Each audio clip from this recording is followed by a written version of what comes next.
Welcome to class of इतिहास। I am सिमरन लांबा।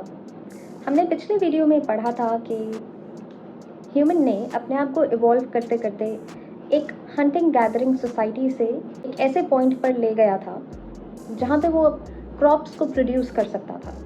उसको environment को चेंज करने की इंटेलेक्ट या फिर डेक्सटेरिटी आ गई थी।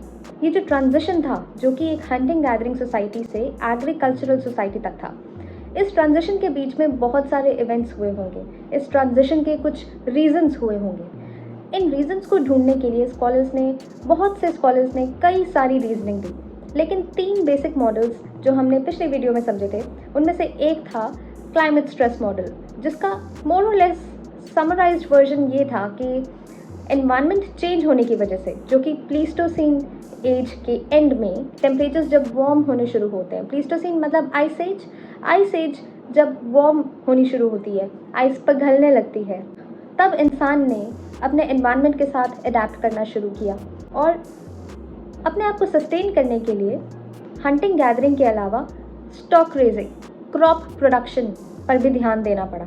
इस मॉडल को हम क्लाइमेट स्ट्रेस मॉडल बोलते हैं। इसके अंदर हमने गॉर्डन चाइल्ड की ओएसिस थ्योरी को समझा। इसके अंदर हमने पॉल सावर की फिशरमैन वाली थ्योरी को समझा, जिसमें ही सजेस्टेड कि एग्रीकल्चरिस्ट जो था वो पहले फिशरमैन रहा होगा। धीरे धीरे न्यू आर्कियोलॉजिकल फाइंडिंग्स के साथ साथ और डेटा कलेक्शन के साथ साथ फोकस एनवायरनमेंट से शिफ्ट होकर और फैक्टर्स पर भी पड़ा। अब उन फैक्टर्स को समझने के लिए आज हम देखेंगे demographic model and systems model. So let's begin. जिस तरीके से हम ये देखते हैं कि कई बार कुछ लोगों के ऊपर नेगेटिव मोटिवेशन बहुत ज़्यादा वर्क करती है। फॉर एग्जांपल, जब एग्ज़ाम्स आते हैं पास, तो हम बहुत प्रेशर में रहकर अच्छी तरह से पढ़ाई करते हैं, लेकिन हम सारा साल कुछ भी नहीं करते। तो इसी तरीके से कुछ स्कॉलर्स का ये सजेशन था कि एग्रीकल्चर जैसी बिगिनिंग एक बहुत ज़्यादा टेंशन या फिर स्ट्रेस्ड एनवायरनमेंट के स्टिमुलस के साथ ही आ सकती थी। इसी वजह से ल्यूइस बिनफोर्ड, जो कि एक अमेरिकन आर्कियोलॉजिस्ट हैं, उन्होंने इस थ्योरी के ऊपर बेस्ड अपना मॉडल रखा। बिनफोर्ड का जो मॉडल था वो एनवायरनमेंट के ऊपर बेस्ड नहीं था। It was rather based on demography. Demography का मतलब साइंस ऑफ पॉपुलेशंस, और rather in simple terms study of populations. तो बिनफोर्ड ने इंटरनल और एक्सटर्नल डेमोग्राफिक प्रेशर्स को डिफ्रेंशिएट करके देखा। उनका ये मानना था कि ऑप्टिमल एरियाज़ के अंदर पॉपुलेशन इंक्रीज करती ही करती है। Optimal areas are the areas which are well provided for. इसका मतलब ये जहाँ पे अच्छी खासी रिसोर्स अवेलेबिलिटी हो। और इस तरीके की जो इंटरनल डेमोग्राफिक प्रेशर है वो 2 ही तरीके से कंटेन हो सकती थी, इधर थ्रू बर्थ कंट्रोल और थ्रू एमिग्रेशन। तो अगर हम एमिग्रेशन की बात करें तो एमिग्रेशन ज़्यादातर मार्जिनल एरियाज़ के टुवर्ड्स होता था, जो कि ऑप्टिमल एरिया के पेरिफेरी में लाई करते थे, और यहाँ पर लेस सेडेंट्री पॉपुलेशन रहती थी। सेडेंट्री का मतलब जो एक जगह टिक कर रहती हो। और तीसरा ऑप्शन ये बचता है कि हम अवेलेबल जगह पर और ज़्यादा एक्सटेंसिव एक्सप्लॉयटेशन ऑफ रिसोर्सेज करें। वैसे उन्होंने एनवायरमेंटल चेंज के इम्पोर्टेंस को रूल आउट नहीं किया था। उनके हिसाब से जो प्लीस्टोसीन एरा का एंड था, उस टाइम पे ओशनिक लेवल राइज कर गया था। एंड ये लाजमी है क्योंकि आज के ग्लोबल वार्मिंग के टाइम पे ग्लेशियर्स मेल्ट होते जा रहे हैं और सी लेवल्स राइज होते जा रहे हैं, जिसकी वजह से बहुत ज़्यादा पॉपुलेशन प्रेशर भी बढ़ रहा है, माइग्रेशंस भी हो रही हैं, और इसकी वजह से और सोशियो इकोनॉमिक प्रॉब्लम्स हर एक कंट्री को, स्पेशली कोस्टल कंट्रीज़ को फेस करनी पड़ रही है।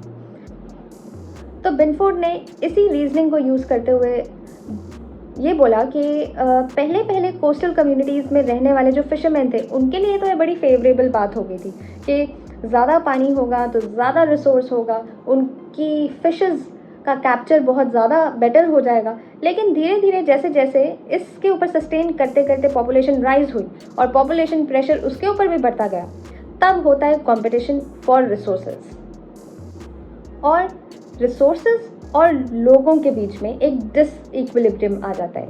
इतने रिसोर्सेज नहीं थे जितने की पॉपुलेशन हो गई थी। तो इसी डेमोग्राफिक प्रेशर की वजह से, मतलब पॉपुलेशन प्रेशर की वजह से, बिनफोर्ड के हिसाब से लोग मार्जिनल एरियाज़ की टुवर्ड्स मूव करना शुरू हो गए थे। अपने पॉइंट को प्रूव करने के लिए बिनफोर्ड ने कोस्टल पेरू का केस आगे रखा, लेकिन उनके आर्ग्यूमेंट का वीक पॉइंट ये था कि ऑप्टिमल एरियाज सिर्फ कुछ इकोसिस्टम्स तक ही लिमिटेड होते हैं, और उनका आर्ग्यूमेंट इसी वजह से स्कोप में बहुत ज़्यादा लिमिटेड रह गया था और उनका नेचर भी बहुत लिमिटेड था। दूसरा पॉइंट ये था कि इस तरीके के आर्ग्यूमेंट को प्रूव करना, इस फिनोमेनन की प्रेवलेंस को प्रूव करना बहुत ज़्यादा डिफिकल्ट था। इसका कोई एविडेंस मिलना आसान बात नहीं थी। जस्ट 1 year आफ्टर बिनफोर्ड इन 1969 डेविड हैरिस का भी ये पॉइंट ऑफ व्यू था कि एग्रीकल्चर जो था वो एक रिसोर्सेज और पॉपुलेशन के इम्बैलेंस की वजह से आया था। लेकिन अनलाइक बिनफोर्ड, हैरिस थॉट कि रिसोर्सेज को पॉपुलेशन कभी भी आउटग्रो नहीं कर सकती। But if he was alive today, he definitely would have given a second thought to his point of view. Back to the topic. Harris believed कि ये जो सिचुएशन थी ये एनवायरनमेंट की शिफ्टिंग की वजह से आई थी। एनवायरमेंटल चेंजेस की वजह से हंटिंग गैदरिंग सोसाइटीज़ एक जगह से दूसरी जगह पर मूव होने शुरू हो गई थी, एंड इस एनवायरमेंटल चेंज की वजह से they were encouraged to be more sedentary. जो हंटिंग गैदरर्स थे अब वो एक जगह पर जाकर रहेंगे rather than moving from one place to another, तो उस जगह पर पॉपुलेशन स्ट्रेस बढ़ेगा।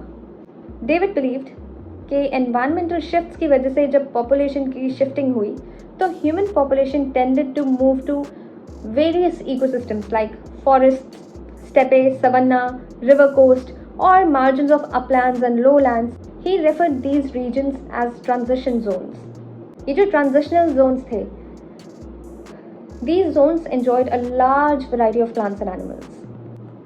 और as per Harris, इन zones में ह्यूमन एक ब्रॉड स्पेक्ट्रम इकोनॉमी को एक्सप्लॉइट कर सकता था। नाउ ब्रॉड स्पेक्ट्रम इकोनॉमी एक ऐसी इकोनॉमी होती है where it is possible to exploit a variety of plants and animals through farming and herding.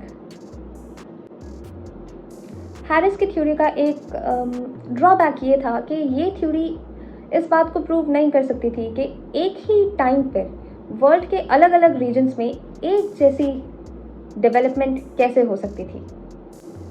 Demographic model में ही एक और स्कॉलर हैं J.T. मायर्स, इन्होंने भी अपनी थ्योरी रखी based on the same model.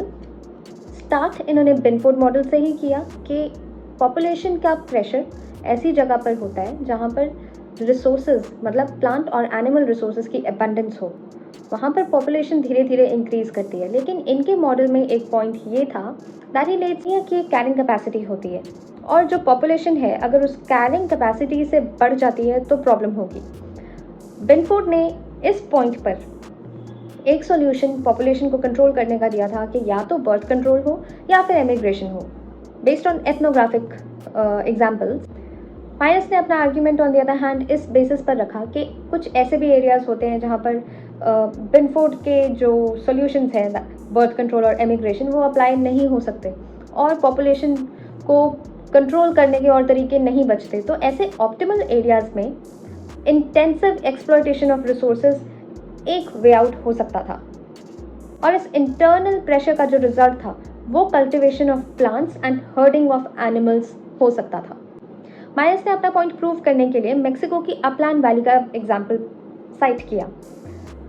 He says कि मेक्सिको की अपलैंड वैली के एंड में जो कि सराउंडेड है by high wall hills and एक तरफ से डेंस फॉरेस्ट से सराउंडेड है, तो ऐसे एरिया में पॉपुलेशन का उस जगह से कहीं और माइग्रेशन करना बहुत ज़्यादा डिफ़िकल्ट हो जाता, पॉसिबल नहीं था।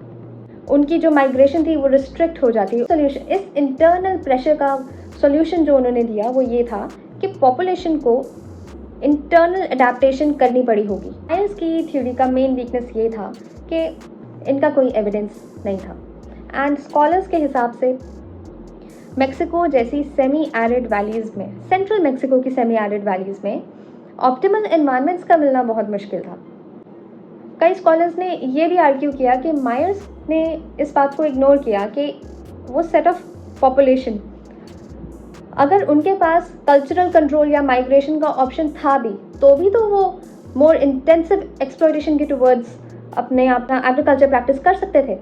तो इस डेमोग्राफिक प्रेशर को हम इग्नोर तो नहीं कर सकते, लेकिन हमें इस बात को भी एक्नॉलेज करना ज़रूरी है कि हाई डेंसिटी ऑफ पॉपुलेशन की वजह से ट्रांजिशन टू एग्रीकल्चर नहीं आता। अब पॉपुलेशन के बढ़ने से रिसोर्सेज की स्कार्सिटी हुई और रिसोर्सेज की स्कार्सिटी वर्ल्ड के बहुत सारे पार्ट्स में हुई। इनफैक्ट प्लीस्टोसीन इपोक में ही रिसोर्सेज की स्कार्सिटी हुई। हाउएवर, इस स्कार्सिटी की वजह से कभी भी स्टेपल क्रॉप की कल्टीवेशन जो थी, इसका कोई एविडेंस हमारे पास नहीं है। प्लीस्टोसीन इपोक जब आया, मतलब कि अर्थ का टेम्परेचर जब वार्म होना शुरू हुआ, तो ऐसी डेंसिटीज़ जो थी, पॉपुलेशन की डेंसिटीज़ तो कई जगह पर बढ़ी, लेकिन अगर हमने ये देखा कि वर्ल्ड में हर जगह एग्रीकल्चर एक ही पॉइंट ऑफ टाइम पर तो आया ही नहीं। इसलिए पॉपुलेशन प्रेशर जो है, it is not the only reason for beginning of agriculture. और ऐसा आर्कियोलॉजिकल डेटा भी आज तक हमारे पास नहीं आया है, ऐसा कोई एविडेंस नहीं आया जिससे ये प्रूफ होता हो कि पॉपुलेशन की प्रेशर की वजह से एग्रीकल्चर प्रैक्टिस होनी शुरू हुई हो। So this was demographic model and now we are going to move to systems model. मैंने ये नोटिस किया कि बिनफोर्ड और Harris of the demographic model, उनकी थ्योरीज जो थी वो एक ग्रेजुअल शिफ्ट टू एग्रीकल्चर पे बेस्ड थी। ये ग्रेजुअलिस्ट अप्रोच जो थी, ये केंट फ्लैनरी नाम के अमेरिकन आर्कियोलॉजिस्ट ने भी यूज़ करी।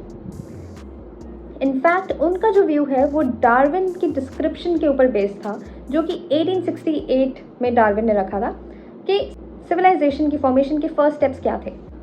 Stress here is the continuities rather than the contrast between hunting gathering and agricultural societies. Flannery और बिनफोर्ड दोनों ने ही हंटिंग गैदरिंग और एग्रीकल्चर को कॉन्ट्रास्टिंग या डिफ्रेंशिएटेड तरीके से देखा, लेकिन दोनों ने ही इस ट्रांजिशन को एक सिस्टमैटिक टर्म्स में, मतलब ग्रेजुअलिस्ट अप्रोच के साथ देखा।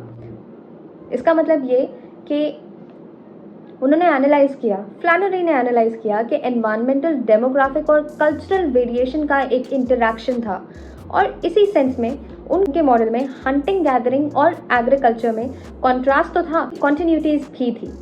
अब फ्लैनरी ने एग्रीकल्चर की स्टार्टिंग के कोई रीजंस नहीं दिए, लेकिन जो मैकेनिज्म था उसको एनालाइज किया और 3 एजम्पशंस दिए। उन 3 एजम्पशंस में से first one is that hunting gathering population जो थी वो फूड प्रोडक्शन से पहले बहुत ज़्यादा बढ़ गई। दूसरा कि फूड प्रोडक्शन जो है वो मार्जिनल एरियाज़ में स्टार्ट होती है, ऐसे एरियाज़ जो कि नेचर की तरफ से वेल प्रोवाइडेड फॉर नहीं थे, जैसे कि ईरान, इराक के माउंटेन जोन्स, टर्की के माउंटेन्स, पैलेस्टीन के वुडलैंड जोन्स, राइट। तीसरा एजम्पशन ये था कि बहुत सारे सेंटर्स ऑफ फूड प्रोडक्शन थे फ्रॉम द बिगिनिंग।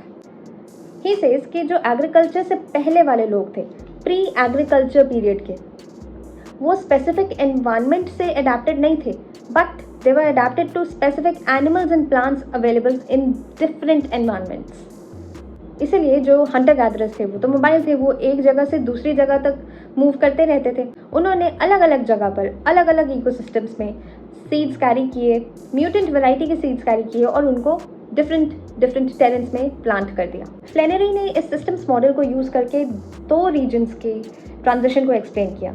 एक था ज़ैग्रोस माउंटेन और दूसरा था मेक्सिको के southern uplands. According to him, जो हंटिंग गैदरिंग की सीजनल मूवमेंट थी, इस मूवमेंट की वजह से उनको अलग अलग जोन्स के फ्लोरा और फौना को एक्सप्लोर करने का मौका मिला।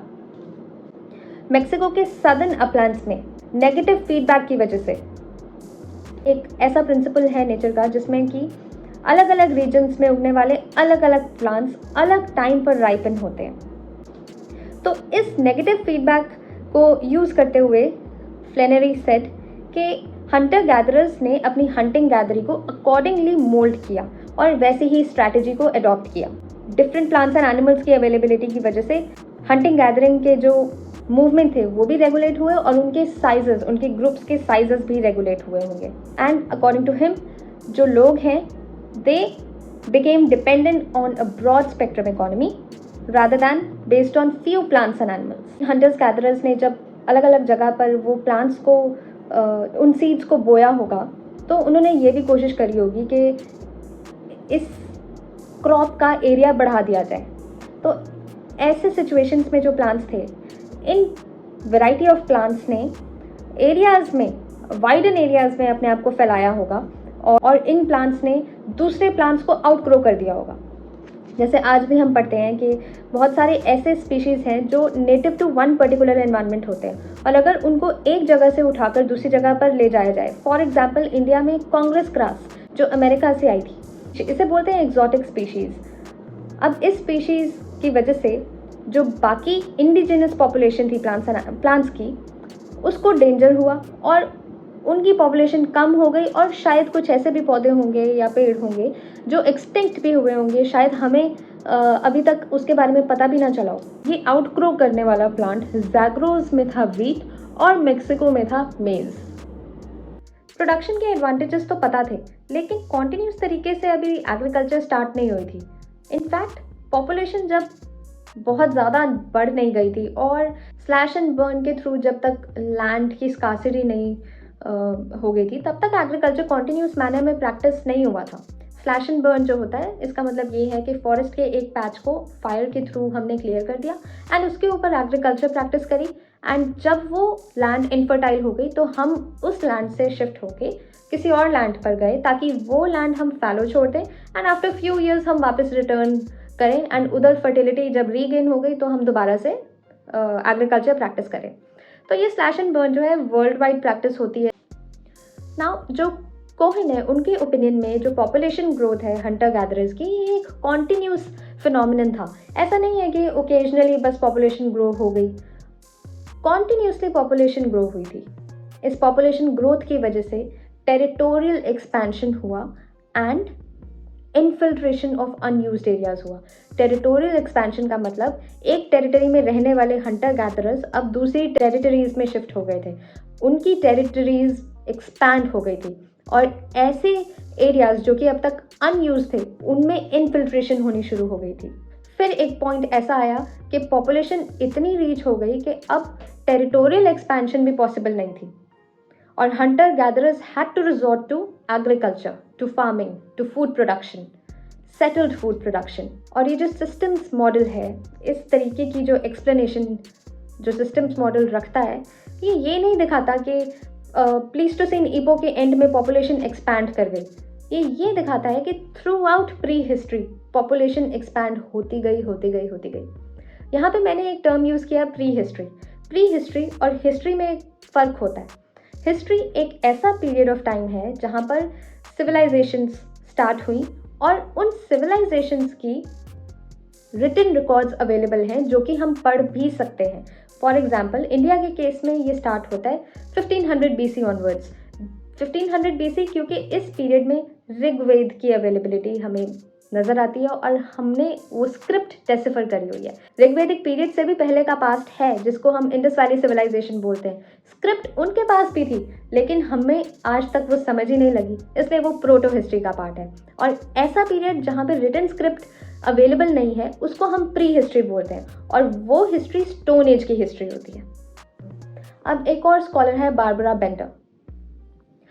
ये बोलते हैं कि ये आर्ग्यू करते हैं कि पॉपुलेशन ग्रोथ आइसोलेशन में नहीं होती, और भी कुछ एक्टिविटीज़ हैं जैसे कि सबसिस्टेंस एक्टिविटीज़, टेक्नोलॉजी का क्या लेवल है, डिस्ट्रीब्यूशन एंड एक्सचेंज कैसा है किसी एरिया का, इन सब फैक्टर्स का डेमोग्राफी के ऊपर बहुत असर पड़ता है। बारबरा ने एक बहुत अच्छी बात बोली कि जब सोशल रिलेशंस चेंज होते हैं ऐसे ही टाइम पे इंसान की एडेप्टिव स्ट्रैटेजीज चेंज होती हैं और एग्रीकल्चर के और खाने को प्रोक्योर करने के तरीके चेंज होते हैं। इसी तरीके से जो रीसेंट स्टडीज़ हैं वो ये क्वेश्चन कर रही हैं कि वो इस आइडिया को क्वेश्चन कर रही हैं कि इकोनॉमी के ब्रॉडन होने से सब्सिस्टेंस बेस सिक्योर हो पाया कि नहीं, सेटल्ड कम्युनिटीज़ ऑफ फार्मर्स आ पाई कि नहीं। अब इतने सारे मॉडल्स हमने पढ़े, इतने सारे मॉडल्स में बहुत सारे डिफरेंसेस हैं, कईयों के ड्रॉबैक्स हैं, कई लोग आपस में अग्री नहीं कर रहे, लेकिन एक चीज़ जो कॉमन निकल कर आती है वो ये है कि प्लीस्टोसीन ईपो के बाद hunting gathering society eventually, gradually या किसी किसी जगह पर एकदम से सेडेंट्री वे ऑफ लाइफ को अडॉप्ट करती हुई हमें नज़र आती है। और ये जो सेडेंट्री वे ऑफ लाइफ है ये ऐसा नहीं है कि पूरे वर्ल्ड में एकदम से एक ही पॉइंट पर आ गए हों। अलग अलग टाइम पे अपने अलग अलग एनवायरमेंटल रीजंस, या फिर डेमोग्राफिक प्रेशर या फिर कल्चरल इंटरेक्शन की वजह से अपना टाइम लेकर धीरे धीरे इंसान अब एग्रीकल्चर प्रैक्टिस करने लग गया था। एंड इन्हीं की वजह से आज हम हर रोज़ रोटी खा पाते हैं। इसकी वजह से हमारे डाइट में ऐसी क्रॉप्स हैं जो हम फॉर ग्रांटेड लेते हैं, चाहे वो वीट हो, मेज़ हो, मिलेट्स हो, राइस हो, चाहे खुद की सब्सिस्टेंस के लिए ही सही। अगर इन्होंने ना इन्वेंशन करी होती, ना हाइब्रिडाइजेशन करी होती, ना इन्होंने एक्सपेरिमेंट्स कर करके एक एक क्रॉप के बारे में पता लगाया होता, तो हमारी प्लेट में हमारे इतने वेरिड lavish cuisines नहीं आते। So that is the importance of transition of hunting gathering to agriculture. Thank you.